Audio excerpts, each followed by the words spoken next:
Thank you, Mr. Chairman.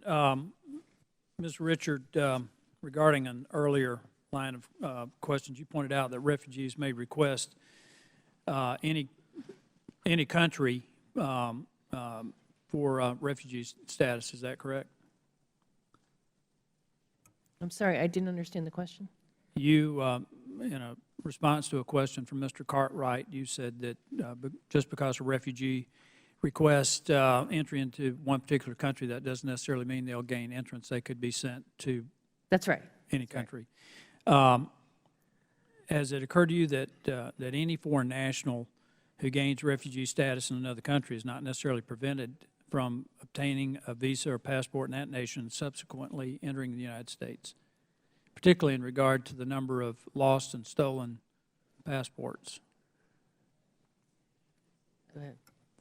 Sir, if I may respond to that. If someone is, for example, accepted in a country that is a visa waiver country, is given permission to settle there with his family, they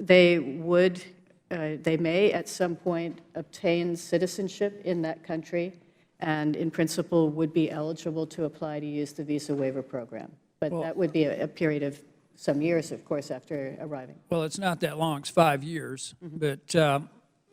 But in a response to that you gave to Mr. Heiss, you didn't really make that clear. He asked you if someone could get a visa or go through the visa waiver program, and you didn't make that. I don't think that you made that clear. No, I apologize if that was unclear. The question from Mr. Heiss was, can these people who are arriving in Europe qualify for the visa waiver program? Ma'am, what we're trying to... I should have said, no, they cannot. Ma'am, what we're trying to figure out is how many holes there are in the bucket in terms of our ability to screen people getting into this country.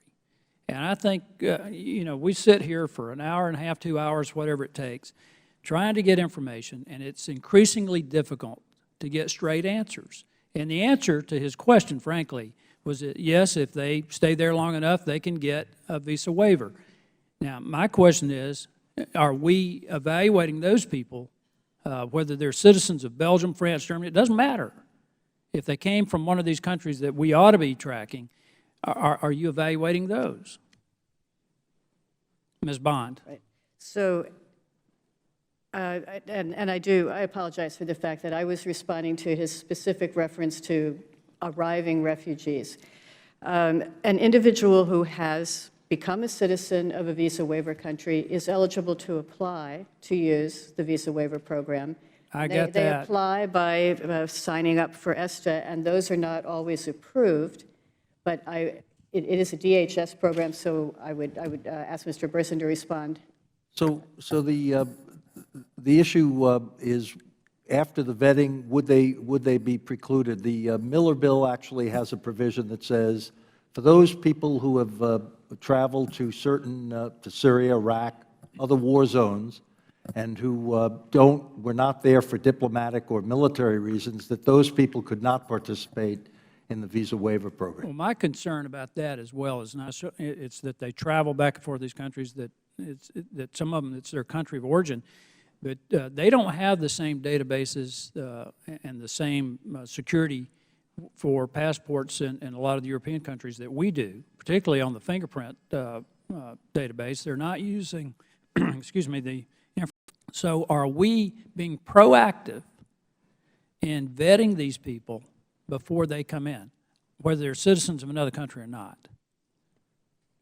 Yes, sir. Anyone coming in under the visa waiver program would go through the extensive vetting that we've talked about.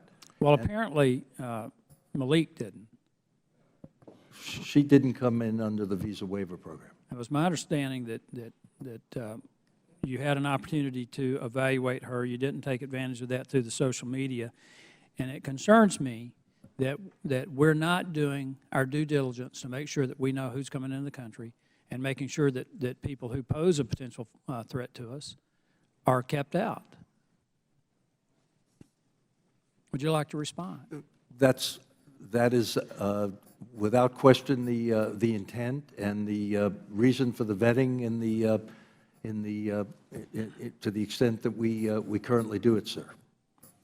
Sir, if I may also add, that is also the purpose of the review that is currently underway, to examine what more can we do as part of the process. Because the very thorough review that was done for that visa applicant did not reveal the fact that she was coming to the United States and either then or later decided to commit murder. So the purpose of the review is to look at, is there more that we can do then in order to identify this, if possible? Well, that's our number one obligation to the American people. Thank you, Mr. Chairman. I yield. Thank you. Thank the gentleman. Ms. Lewis.